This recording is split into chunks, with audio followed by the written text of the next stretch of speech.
All right. Well, hello, everyone, and welcome to another episode of New Releases. Today, I am so thrilled to be joined by the truly incredible Grace Foley. Hi, Grace. Oh, thank you. Hello, how are you doing?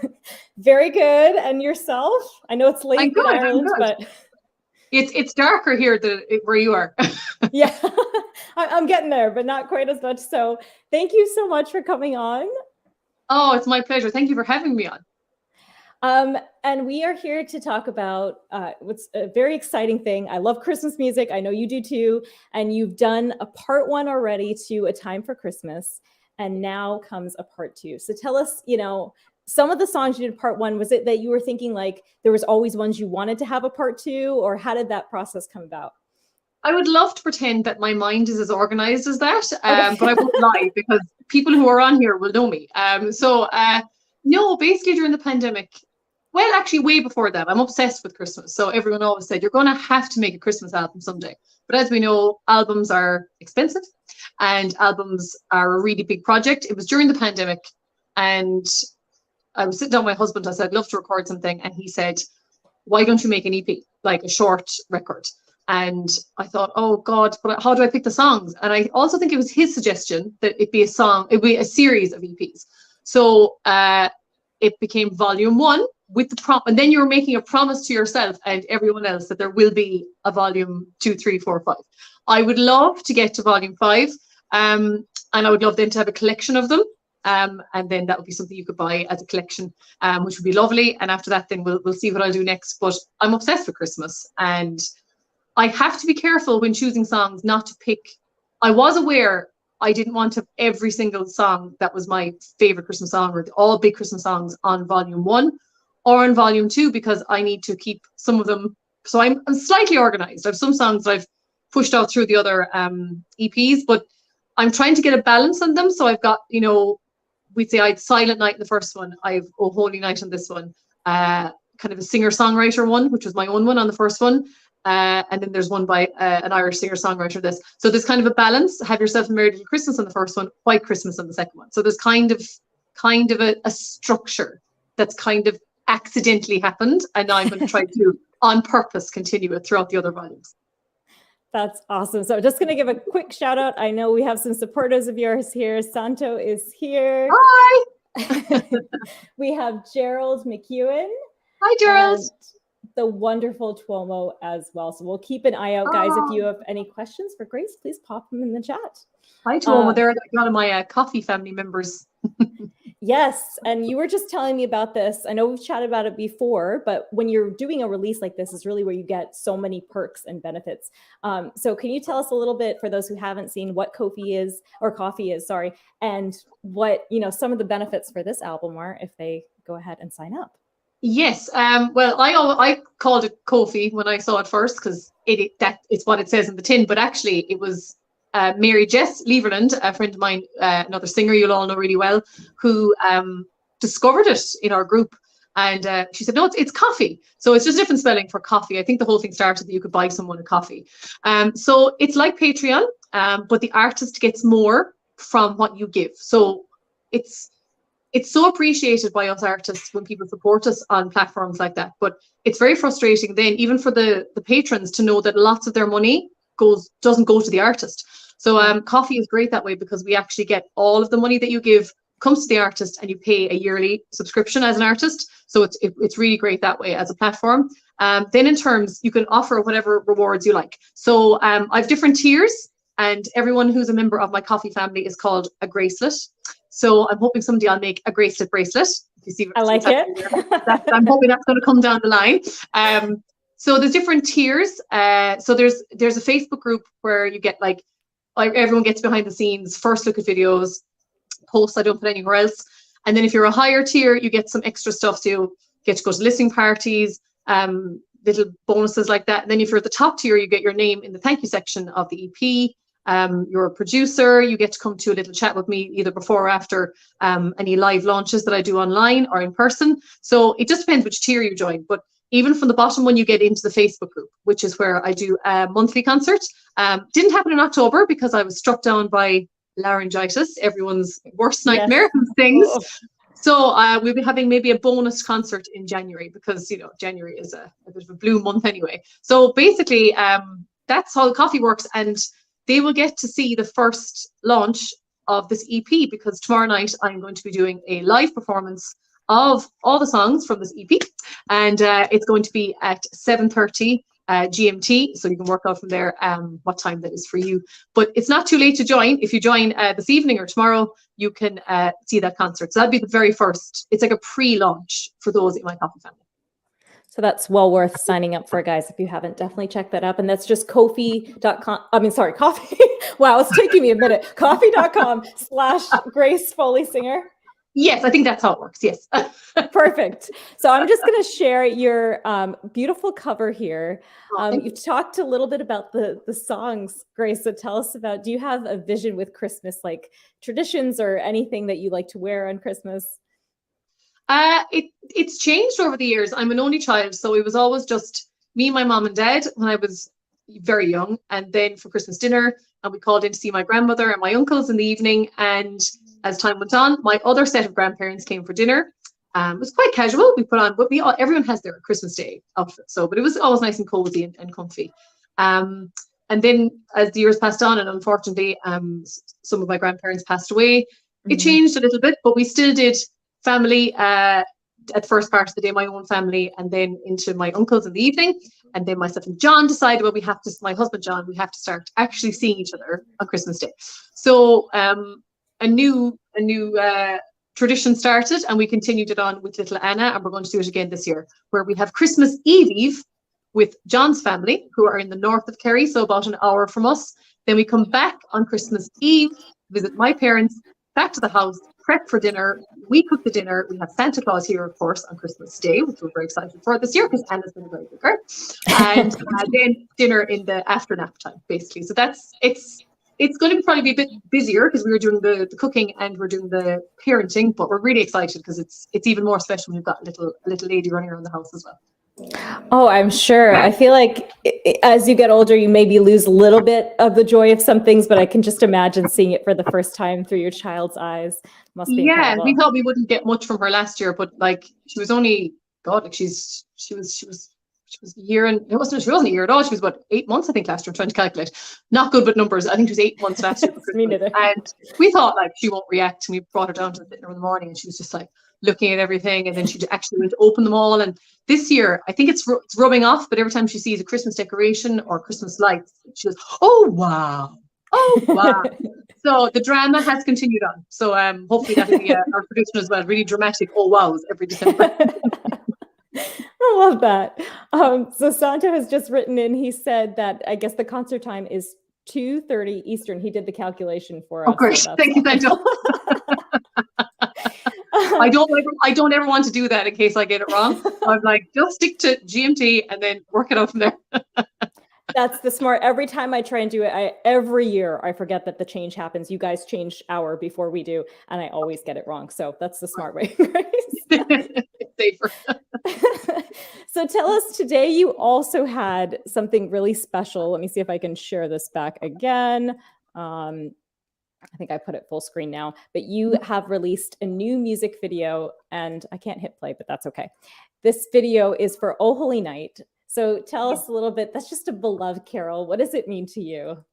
Oh wow, it means a lot. And at times it almost meant too much for me to handle. I always say it's a bit unusual, my background with performance, because I didn't grow up singing in choirs. I sang in a folk group in a church. I always say I think I'm more of a folk contemporary singer at heart, who got classical training. That's kind of where my journey began. But I sang many different songs. I think I sang Silent Night, and I sang a few others. There was always a soprano, and she sang Oh Holy Night. And then that soprano left the group to move on to her college education. And suddenly, Oh Holy Night was just not going to happen, because I was the other trained singer, classical singer, and I was the low voice. And I said, maybe if we change it to a different key, I could try it. Yeah. And there began an absolute love affair with that song. I've never felt such responsibility singing a song. Every single Christmas I've sung that song. I am shaking. And one of my best friends, and we all come back together. We haven't done it in a few years now, unfortunately, but even when people left the group, they all came back for Christmas Eve mass, and it was lovely. So my best friend sat next to me, and she always put her hand on mine. She's like, "It's okay, Gracie, you can do this." And every year, it's so special. And to me, it epitomizes everything that is beautiful and special about that night. And when you get up to sing it, I just feel the weight of that want in people. Because the minute that it starts off, people are like, oh, it's happening. And the priest one year, because we try to keep it as a reflection. He said, right, everyone, I want you all to sit back now and just reflect and close your eyes. And Grace is going to come up and she's going to sing a beautiful version of a holy night. And I said, oh, he's introducing it now. Oh my God, it's getting worse. But every time I get up there, I just felt this is what singing is about. If you can touch people, I think singing in a church has got that. Singing at funerals, at weddings, Christmas, anything like that. It's just, I don't even for people that are just spiritual, even people that are sitting there and you never see them at mass ever the rest of the year. There's something about when you sing and people who may have maybe felt a little disconnected earlier, suddenly they're there, and it takes people somewhere else, and that song is very special.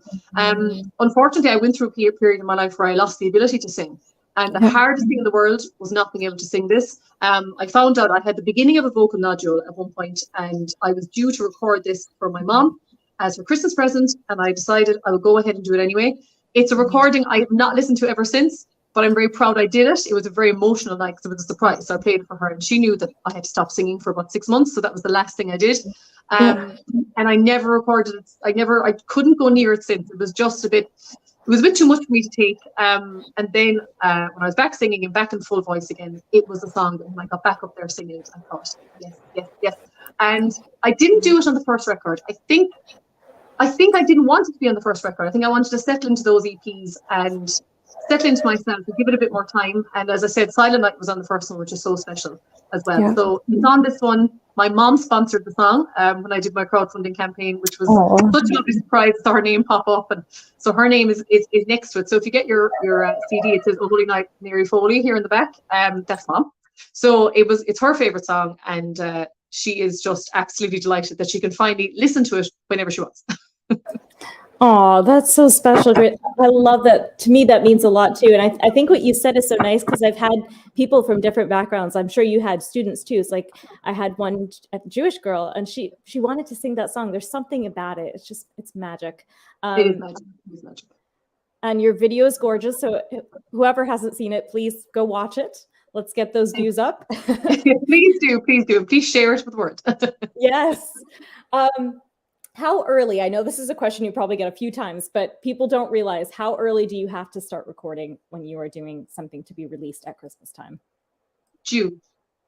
Yeah, June. The first one people thought I knew the pandemic was coming. I was acting very suspicious because I wanted to release a Christmas single that year. So I recorded Silent Night in February. I was really organized. Like, I'm going to have that done. I'm going to have that ready. And then I ended up making an EP. So that year, Silent Night was recorded before all the rest of them. So in the first EP, it was during the pandemic. I made the decision later. So I think they were recorded a bit later in the year. But to really get time, because there's so much to do. Like, it's not just it's the planning, and it's the making the recordings, and it's getting them mastered, and then it's getting them to the duplication company, and then getting the design done, and then getting them made and getting them back, and then getting all the pre-orders sorted. Like, June, July, I think, is the ideal time if you're recording anything that you want to release in November, December, because any later than that, you're running into trouble in September time in terms of getting things back from the duplication company. So yeah, if I'm advising anyone, I would just say get started in June. June, okay. So you're already thinking about volume 3 then? Yeah, not right now though. I'm still in the world of like, please buy this one. Because yeah, it just takes so much out of you as an artist you kind of, like that song I released recently, With or Without You, you give yourself away. That song I released for all the artists out there, and you give so much of yourself, not to sound dramatic, but you actually do put so much of yourself into these. Someone said, is this going to be a yearly thing? And I said, it's not going to be yearly. I'd love for it to be every 2 years. So that's the plan. And I guarantee you, as soon as this is released, I'll be thinking, what will I put on the next one? So if anyone has any requests, you can contact me. once this is released. No, that's a good plan. That's a good plan. So tell us more about some of the other songs you have on Volume 2. So you already mentioned A Holy Night, White Yes. Christmas. Did you hear that in a film growing up, or just like... Oh, I mean, you can't write a Christmas card without having that playing in the background. It's just, to me, it was a no-brainer. I put that in the same bracket as Have Yourself a Merry Little Christmas. So the EP finishes on White Christmas. I decided to speak the final line of it, giving the game away now, in White Christmas, because I think it's with songs that are that famous, we can just kind of go, oh, it's White Christmas, and kind of switch off on any intellectual level and just say like, oh, this is White Christmas. And even I said it was a no-brainer. But the reason I chose it for this year is, to me, it's very symbolic of just wanting a future that's a bit brighter. I picked Have Yourself a Merry Little Christmas during the pandemic. Here we are as in olden days, happy golden. Once again, we all be together if the fates allow. Until then, we'll have to muddle through somehow. So that was that time. With this one, I'm dreaming of a White Christmas, just like the ones I used to know. There's something, if we could, and there's always been hard times in the world. It just seems there's an awful lot of anger in the world right now. And just as we know, we don't even have to go into what's going on in the world. It just seems crazy. It's a crazy world right now. And the thought of a White Christmas to me was hope, hope for the future, and the fact that you're dreaming about it at the moment. It might just seem like a dream, but if and at the very end of it, I just say, may your days be merry and bright, and may all your Christmases be white. And I just wanted to say it at the end. I thought, finishing off a record with lots of singing, to get my point across, I decided to speak at the very end of it. Let's do something a bit different and touching. I like that. So, yeah. Grace, you mentioned some of your traditions. Tell us, do you have a favorite Christmas memory from when you were younger? Oh God, I've always like loved a Christmas. Gift that you got that was super good. That I got. My mom was so good at hiding gifts. So sometimes they were like on Christmas Eve, I got my presents from my mom and dad, and then Santa came on Christmas Day. So mom and dad would give me something that might be hidden around the room. But then I think Santa got the same idea from my mom, because he was watching what she was doing, of course. And on Christmas morning, oftentimes I thought I was finished with my opening of my presents.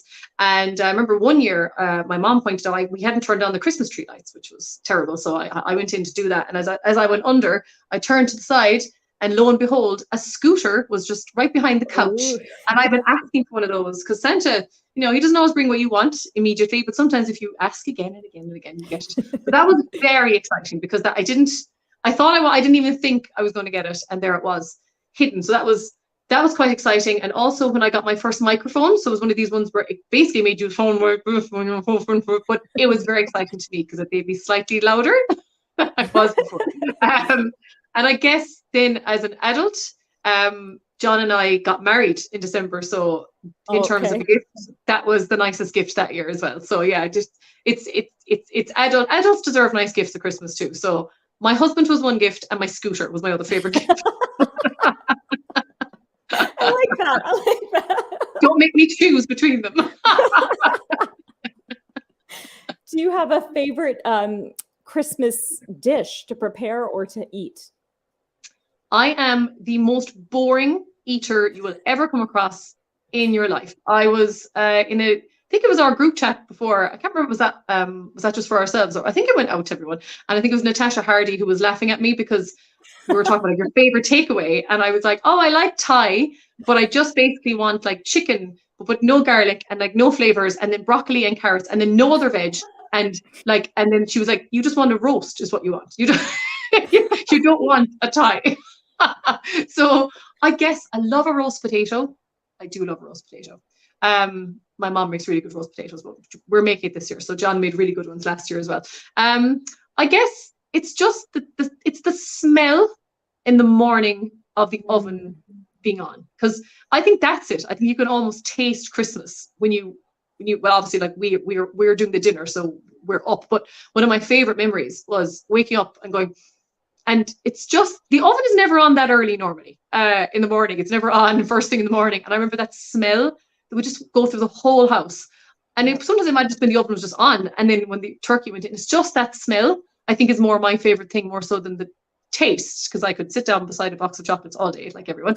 But to me, it's the smells. It's the smells. And then the pine cone candles. I love those smells. Love them. How about when it comes to gift giving? Are you somebody that like does it a lot in advance, or is it kind of a last minute shopper? I'm in advance. Definitely, I am one of the. I have a child now, so that some of that has gone out the window. But I'm one of those annoying people that's like, I've started my shopping, and people are like, oh God.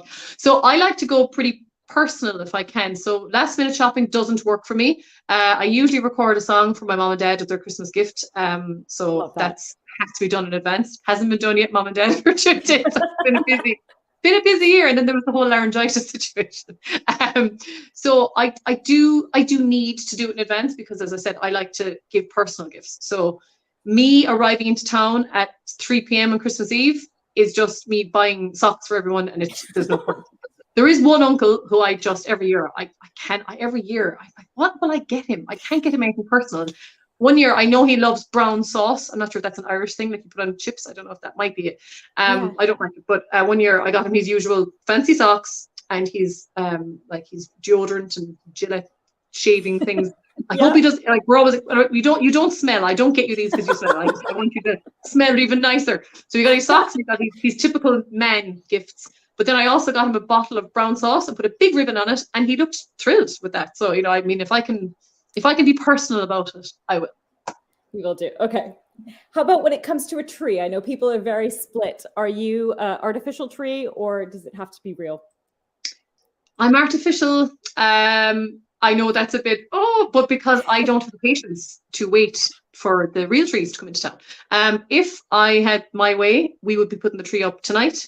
So yeah, the tree's been a bit of a bone of contention. I'm very lucky we got married at all, because of the whole tree debate when we were living together first. Because basically, John was like, the 8th of December, and I thought, excuse me, no, I've got my own house. It's not going to be 8th of December. There's just no way. So then we agreed the 1st of December, and that was fine. And I agreed, and I said, yeah. After many, many discussions, we settled on the 1st. But, and I get away with this. There is a very, very well-known show in Ireland called The Late Late Show. It's on every Friday night. Everyone tunes in, but there's the Late Late Toy Show on the last Friday of November. It is huge. There is pajamas sold in shops for charity for this night. Like, it's huge. You're bringing all your goodies.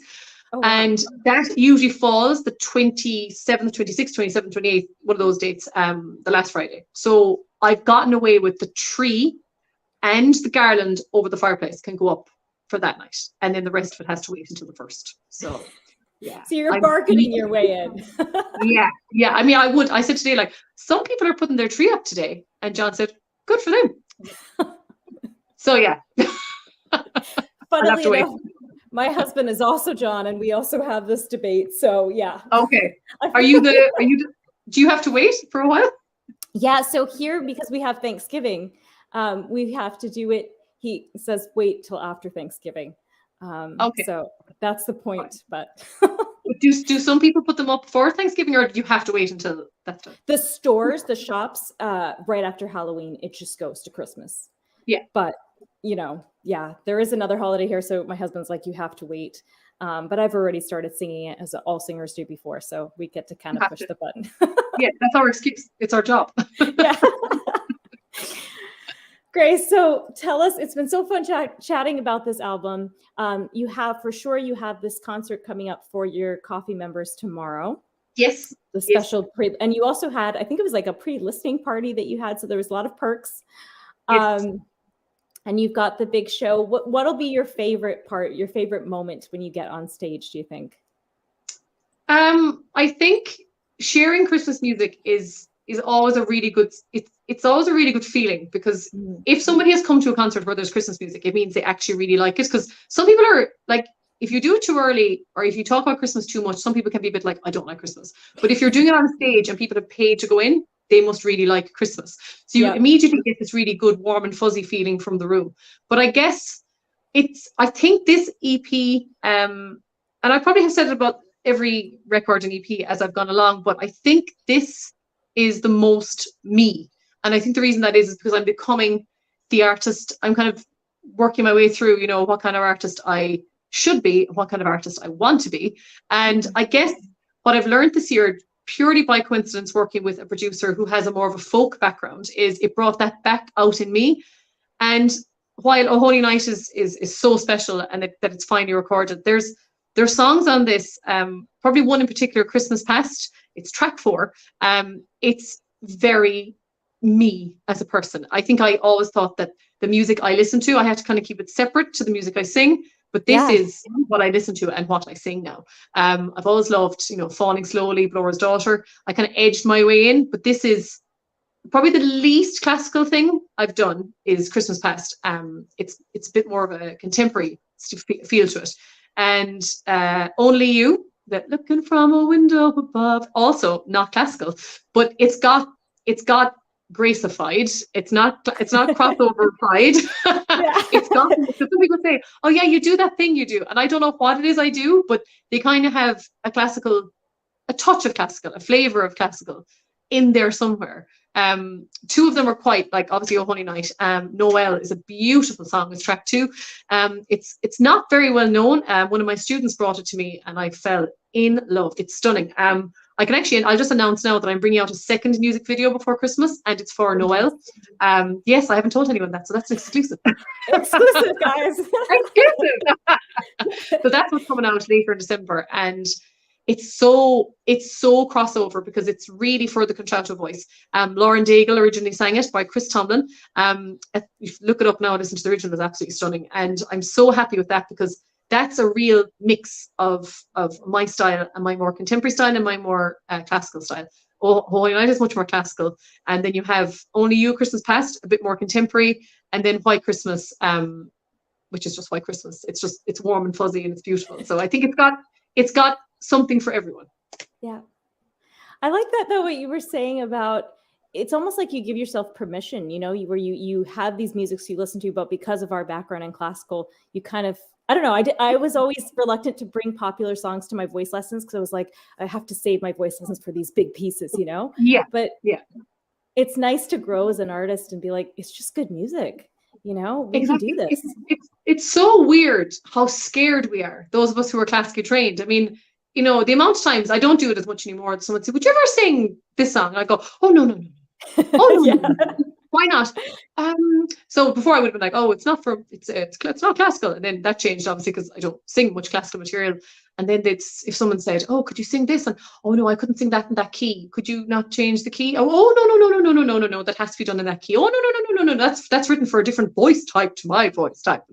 Then suddenly you realize we're only on this planet for a very short length of time. And I think what we're all drawn to in day one is probably telling a story. And we all want to entertain and tell a story. And we've got something within us that we want to get out. And we've got training to make our voices come out as beautifully as possible. But we do have to try and look back into the person before the training. And I think that's what I've worked on. And I know a lot of people who have worked on that, is to try and go, okay, but where did this journey start? And then perhaps maybe you need to go back to that person and not get so caught up in all of the rules. There's so many rules, so little time. It's so true. Sancho's leaving a comment for us here. It says, the contralto voice can best be described as a classical voice. Everything you do has a classical flavor. I think everything I do at the moment, I am toying with the idea of trying out some different sounds next year. So we'll see. I think it's always going to be there a little bit. I always felt when we had our concerts during the pandemic, the Songbirds and the Classical Crossover Magazine concerts, that I'm the least classical. I think, but then I could be totally wrong. I think I'm the least kind of what you'd expect from a classical voice. So it gives me some opportunities to sing things that are potentially not as crossover as some other singers' music. But then again, I say that and people hear me and they're like, oh, you're a classical singer. So I think it's just there. Yeah, I think there's something where we think, like, I've had that before. I'm like, this is my pop voice. And they're like, what? No, that's still classical. Yeah. So I think the contralto voice, we've talked about it before. It's rare and it's beautiful. But I think there's something about the depths of it that people almost accept, like, the classicalness more. Like, I feel like sometimes if it's like the higher voices, sometimes popular, it's a little harder for people to accept it. But the richness of the lower voice is just, I don't know. There's something that just crossover is just in its nature, I guess.